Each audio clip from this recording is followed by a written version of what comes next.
PNS paranasal air sinuses നമ്മുടെ മുഖത്ത് കാണപ്പെടുന്ന, അതായത് മൂക്ക്, കവിൾ, നെറ്റി എന്നിവയ്ക്ക് ചുറ്റും കാണപ്പെടുന്ന 4 ജോഡി വായു നിറഞ്ഞ അറകളെയാണ് നമ്മൾ PNS അല്ലെങ്കിൽ പാരാനേസൽ എയർ സൈനസസ് എന്ന് പറയുന്നത്. ഇത് ഏതൊക്കെ, എന്താണ് ഇതിൻ്റെ പ്രവർത്തനം, ഇതെങ്ങനെ നമുക്ക് CT സ്കാൻ ചെയ്യാം എന്നതിനെപ്പറ്റിയാണ് നമ്മളിന്ന് പഠിക്കുന്നത്. ഈ ഇമേജിൽ കാണുന്നത് ഒരു AP വ്യൂവും ഒരു ലാറ്ററൽ വ്യൂവും. അതായത് നമുക്ക് പെട്ടെന്ന് നിങ്ങൾക്ക് ഈസി ആയിട്ട് ഈ സൈനസിൻ്റെ പൊസിഷൻ മനസ്സിലാക്കാൻ വേണ്ടിയാണ് ഇങ്ങനൊരു ഇമേജ് കാണിച്ചിരിക്കുന്നത്.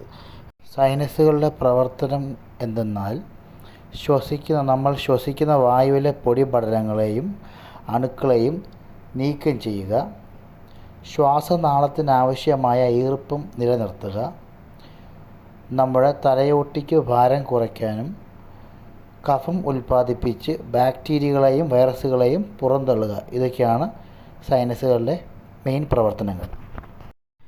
PNSന് CT പ്ലാനിങ് എങ്ങനെയെന്നാണ് നമ്മളടുത്ത് നോക്കുന്നത്. അപ്പോൾ ഒരു സ്കൗട്ട് അല്ലെങ്കിൽ നമ്മുടെ ടോപ്പോഗ്രാമാണ് ഈ കാണുന്നത്. ടോപ്പോഗ്രാമിലെ നമ്മുടെ അപ്പർ ഏരിയ അല്ലെങ്കിൽ മുകളിലത്തെ ഭാഗം നമ്മൾ കവർ ചെയ്യേണ്ടത് ഫ്രോണ്ടൽ സൈനസ്, അതായത് നമ്മുടെ നെറ്റിയുടെ അവിടെ കാണുന്ന സൈനസ്, കണ്ണിന് മുകളിൽ കാണുന്ന സൈനസിന് ജസ്റ്റ് മേളിൽ വെക്കുക. അതുപോലെ തന്നെ പോസ്റ്റീരിയർ അല്ലെങ്കിൽ ബാക്ക് സൈഡ് വരുമ്പോഴത്തേക്കിന് ഏകദേശം നമ്മുടെ സ്പിനോയിഡ് സൈനസ്, നമ്മൾ ഈ കാണുന്നതാണ് സ്പിനോയിഡ് സൈനസ്. അപ്പം സ്പിനോയിഡ് സൈനസ് കവർ ചെയ്യുക. ലോവർ ഏരിയ അല്ലെങ്കിൽ താഴത്തെ ഭാഗം എന്നത് ഹാർഡ് പാലറ്റ് അല്ലെങ്കിൽ റൂഫ് ഓഫ് മൗത്ത് എന്ന് പറയും. Just below roof of mouth അല്ലെങ്കിൽ ഹാർഡ് പാലറ്റിന് താഴെയായിട്ട് വെക്കുക. ഫ്രോണ്ടൽ ഏരിയ ഏകദേശം നമുക്ക് ഒരു നോസ് കവർ ചെയ്യുന്ന രീതിയിൽ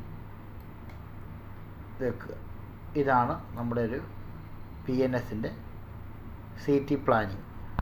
ഇപ്പോൾ നമ്മൾ പ്ലാൻ ചെയ്ത PNSൻ്റെ ആക്സിയൽ ഇമേജാണ് നമ്മളിപ്പോൾ കണ്ടുകൊണ്ടിരിക്കുന്നത്. ഇതുപോലുള്ള ഇൻഫോർമേറ്റീവ് വീഡിയോസ് ഇനിയും കിട്ടുവാനായി ടോമോ നാവിഗേറ്റർ എന്ന ഈ ചാനൽ സബ്സ്ക്രൈബ് ചെയ്യുക, ഫോളോ ചെയ്യുക.